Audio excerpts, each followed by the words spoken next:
feeling ko noon, pinagtutulungan ako, babanggain ako para hindi makatapos sa karera. So, they made it very hard for me to win.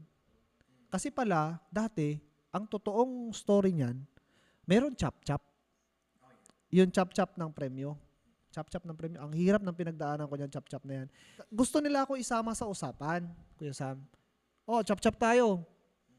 Pero, dati kasi, dumating yung point ng racing career ko na wala na akong motor, nanghihiram lang ako sa mga bossing ko sa Mindanao. Siya ang mag-finance, pero babayaran ko yung gagastusin niya, tapos hati kami sa premyo. Meron akong kahati sa premyo, yung expenses namin, inutang pa namin yun.